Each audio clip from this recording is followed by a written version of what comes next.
Hello, dear friends. How are you? I am Dr. Mukesh Parik and I welcome you all to my Institute English Cosmos. In today's The Hindu Editorial Vocabulary, the first word is lofty.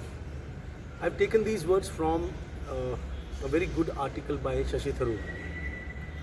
Lofty का मतलब होता है high, lofty ideas. जैसे थोड़ा हिंदी में बोलते हैं उसको बहुत ही ज़्यादा उदात, थोड़ा सा टफ वर्ड आपके लिए.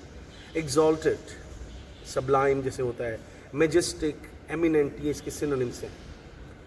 अब लॉफ्टी आइडियाज़ का क्या मतलब होता है कि आपके जो विचार हैं वो जन कल्याण के लिए होने चाहिए, वेलफेयर के लिए होने चाहिए. The ideas should be for some humanitarian causes. तो हाई का मतलब यहाँ पर, ऊंचाई का मतलब यहाँ पर हाइट से नहीं है. लॉफ्टी का मतलब है कि आपकी जो फीलिंग्स हैं वो काफ़ी ज़्यादा सोल से रिलेटेड हो, इसलिए ट्रांसेंडेंटल वर्ड भी यूज़ किया जाता है इसके लिए. ट्रांसेंड का मतलब होता है अपने से ऊपर उठ जाना. ठीक है. ओलंपियन वर्ड यूज़ किया जाता है क्योंकि ग्रीक माइथोलॉजी में जो सबसे ऊंचा पर्वत है उसका नाम ओलंपिक है. तो ओलंपिक से ओलंपियन एक वर्ड बनता है. ठीक है. और उसके बाद में रेरिफाइड एक वर्ड यूज़ किया जाता है. रेरिफाइड का मतलब होता है जैसे बहुत ही ज़्यादा शुद्ध कोई चीज़ हो, ऊंचाई पर मिलती है. जैसे रेरिफाइड एयर, जैसे हम ऊपर जाते हैं तो रेरिफाइड एयर हो जाती है. ठीक है. और इसका जो ऑपोजिट हो सकता है वो हो सकता है इग्नोबल. इग्नोबल का मतलब होता है जो आपके इंटेंशंस जब आपके बुरे होते हैं तो आप समझ सकते हो कि अच्छे इंटेंशंस हैं तो हम लोग बोलते हैं कि लॉफ्टी, एमिनेंट, सब्लाइम. फिर एक वर्ड इन्होंने यूज़ किया है क्विप. क्विप का मतलब होता है कुछ ऐसी मतलब मजाक की ऐसी कोई बात कहना जो थोड़ा सा बहुत ही चालाकी लिए हुए या जिसके अंदर काफ़ी ज़्यादा सार हो, एसेंस हो. क्विप मतलब कुछ चुटकी वाली बात ऐसे बोलना जिसमें थोड़ा एसेंस ज़्यादा हो. तो जैसे, लेकिन वो चुभे आपको. ठीक है. तो जैसे सार्डोनिक एपिग्राम बोलते हैं. अब आप कमेंट सेक्शन में लिखिए. सबसे पहले तो वीडियो को लाइक कीजिए सभी लोग. मैं देख रहा हूँ कि आप लोग वीडियो देखते हैं लेकिन लाइक नहीं करते हैं. It's a simple courtesy friends. Sardonic का मतलब क्या होता है कि आप लाइफ से रिलेटेड कोई ऐसी चीज़ बोलते हो जो थोड़ी सी पैराडॉक्सिकल होती है या ऑपोजिट होती है. और एपिग्राम का मतलब होता है एक कहावत टाइप के खूबसूरत वर्ड्स जो थोड़े छोटे हों, पिथी हों. और जैसे मैं आपको एक एपिग्राम सुनाता हूँ ऑस्कर वाइल्ड का कि experiences are the words we use for our mistakes. अब देखिए, कोई आदमी बहुत मिस्टेक्स करता है तो फिर बाद में वो किसी को कहता है कि मैं बड़ा एक्सपीरियंस्ड हूँ. तो सेंटेंस अपने मन से निकला है और अपने आप में ये एक कहावत जैसा सेंटेंस है तो उसको एपिग्राम बोलते हैं. तो इसका मतलब है कि एक चुटकी लिए किसी ने कुछ ऐसी चुभती हुई बात बोली है, कुछ दिमाग वाली बात बोली है. ठीक है. एसर्बिक रिपार्टी भी बोला जाता है इसको. एसर्बिक का मतलब एसिड से लीजिए, मतलब something which can harm you, जो आपको थोड़ा चुभ जाए. और रिपार्टी का मतलब होता है, इंग्लिश में एक फ्रेज़ है विटी रिपार्टी, मतलब आप तेज दिमाग से कुछ इस तरह की बात किसी को बोलते हो जिसे हाजिर जवाबी बोलते हैं. जैसे कपिल के कॉमेडी शो में आपने देखा होगा कि कपिल कोई बहुत बड़ा एक्टर नहीं है, लेकिन आपने नोटिस किया होगा कि उसका शो चलता है क्योंकि वो किसी भी बात को पलट करके ऑन द स्पॉट उसका मुंह बंद कर देता है. तो वो इस तरह के सेंटेंसेस को क्विप बोला जाता है इंग्लिश के अंदर, और इन्हीं को रिपार्टी भी बोला जाता है.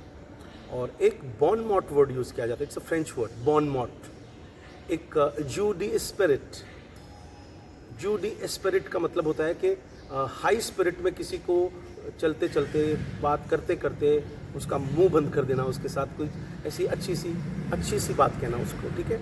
और फिर इसके लिए विटिसिज्म वर्ड भी यूज़ किया जाता है. विट का मतलब जैसे मैंने आपको बताया तेज दिमाग होना, जिसमें आप किसी को उससे रिलेटेड कोई बात बोल देते हो. ठीक है. और वाइज क्रैक्स, ये मैंने किसी और वीडियो में भी आपको दिया था. मैंने कहा कि यार I am frustrated with his wise cracks, मतलब वो कुछ ऐसी दिमाग वाली बात बोलता है कि मतलब आपकी बोलती बंद हो जाती है. फिर उसके बाद में एक वर्ड यूज़ किया है इन्होंने, इम्प्यूनिटी. अब इम्प्यूनिटी का मतलब होता है something for which somebody is punishable. ठीक है.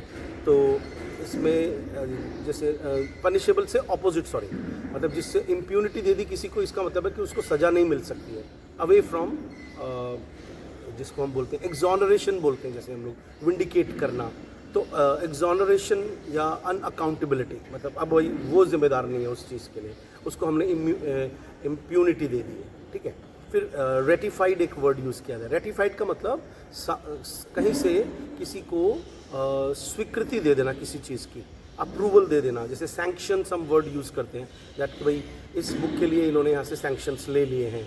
एंडोर्स्ड, जैसे जो जितने भी कलाकार हैं बड़े बड़े हीरो हीरोइंस, और वो किसी प्रोडक्ट को जब एडवर्टीजमेंट करते हैं तो इसका मतलब वो अपनी स्वीकृति दे रहे हैं कि भाई हम इस साबुन से नहाते हैं, इसकी वजह से हमारी स्किन अच्छी है, तो इसका मतलब है वी एंडोर्स द प्रोडक्ट। जैसे मुझे किसी स्टूडेंट ने पूछा कि भाई क्या मैं ये बुक ले लूँ, और मान लीजिए कि I have an authority because of my higher education in this field, I can validate the idea, I can endorse the idea कि हाँ तुम ये बुक पढ़ो तो इससे तुम्हारा अच्छा होगा।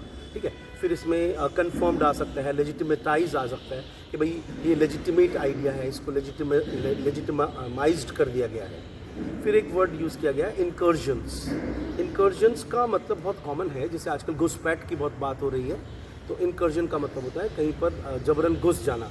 तो इन्फिल्ट्रेशन वर्ड यूज़ किया जाता है, फोरेज वर्ड यूज़ किया जाता है, ट्रांसग्रेशन सुना होगा आपने, मॉरल ट्रांसग्रेशंस भी यूज़ किए जाते हैं। भाई एक तो हम फिजिकल बाउंड्री क्रॉस करते हैं, एक हम हमारे विचारों से या हमारे नियम से, हमारे प्रिंसिपल्स से कुछ हमने एक लाइन बना रखी है, उसको क्रॉस करना। तो जैसे डेप्रिडेशंस वर्ड बोला जाता है, मतलब अपने लेवल से गिरते हुए कुछ ऐसा काम कर देना जो समाज के विरुद्ध हो। ठीक है, एनक्रोचमेंट भी एक कॉमन वर्ड है। जैसे सभी शहरों में आपने देखा होगा दुकानदार क्या करता है, अपना सामान अपनी दुकान से बाहर रख करके और उस पब्लिक एरिया पे एनक्रोच कर लेते हैं। जैसे अभी नमाज को लेकर के आपने नोटिस किया होगा कि जैसे जयपुर में नमाजियों ने सड़क को एनक्रोच किया, जबकि यूपी में और बंगाल में उन्होंने एनक्रोच नहीं किया। ठीक है, एनक्रोच करने का मतलब होता है सड़क पर अधिकार कर लेना, फॉर द टाइम बिंग मस्जिद की जगह सड़कों पे नमाज अदा करना। ठीक है, अब ये डिबेटेबल इशू है। बेयर द ब्रंट ऑफ, अब एक फ्रेज यूज़ किया जाता है, बेयर द ब्रंट ऑफ। अब ब्रंट का मतलब होता है कि अब इसको आप ऐसे समझ सकते हो कि मैं पहले भी किसी एक वीडियो में ये बता चुका हूँ कि जैसे सेना अटैक करती है तो जो सबसे पहले उस अटैक को बर्दाश्त करते हैं उनको सबसे ज़्यादा नुकसान होता है कि नहीं। तो बेयर का मतलब बर्दाश्त करना, इसका मतलब है कि उस सबसे खतरनाक अटैक को सबसे पहले जो लाइन में सैनिक खड़े हैं वो बर्दाश्त करते हैं। तो वहाँ से आप इसको याद रख सकते हो कि भाई मान लीजिए आपने पढ़ाई नहीं की है और फिर आपको जो नुकसान होगा तो आपको मैं कहूँगा कि भाई आपको you have to bear the brunt. तो सस्टेन द ओनस का मतलब होता है रिस्पॉन्सिबिलिटी। ठीक है, वेदर द ऑनस्लॉट, इसके लिए एक फ्रेज यूज़ किया जाता है कि आपको बर्दाश्त करना पड़ेगा उस अटैक को। ठीक है, फिर एक वर्ड बड़ा अच्छा यूज़ किया है इन्होंने, ब्लिट्जक्रीग। अब बहुत तेज़ी से बिजली के वेग से अगर कोई चीज़ आए, बिजली की स्पीड से आप कोई चीज़ आक्रमण करें, जैसे मिसाइल्स वगैरह, तो जैसे कैटेक्लिज्मिक ऑनस्लॉट वर्ड यूज़ किया जाता है। कैटेक्लिज्मिक का मतलब होता है जिससे डिस्ट्रक्शन आ जाए, प्रलय आ जाए। फल्मिनेटिंग ऑफेंस, फल्मिनेटिंग ऑफेंस का मतलब होता है बहुत ही खतरनाक किस्म का ऑफेंस। जगरनॉट एडवांस, अब जगरनॉट वर्ड में पहले बता चुका हूँ कि अंग्रेज जब भारत आए तो उन्होंने जगन्नाथ भगवान की जो रथ यात्रा है उसको देखा तो वो देख के हैरान रह गए कि कितना अनकंट्रोलेबल फोर्स से ये रथ चलता है लोगों के द्वारा खींचने पर, और लोग दब के मर तक जाते हैं, मतलब अनकंट्रोलेबल फोर्स को बोलते हैं। तो वहाँ से they have created a word juggernaut. Juggernaut onslaught का मतलब या एडवांस का मतलब किसी चीज़ पे तेज़ी से अटैक होना। फिर है फुसिलाइड, एक वर्ड यूज़ किया जाता है। और पिंसर मूवमेंट में, पिंसर मूवमेंट का मतलब होता है दोनों तरफ से अटैक होना, मतलब जिसको हम कंट्रोल नहीं कर सकते। ठीक है, तो ये थे आज के वर्ड्स। वीडियो को लाइक करें, शेयर करें और कमेंट सेक्शन में ज़रूर लिखें आपको सेशन कैसा लगा। Thank you very much.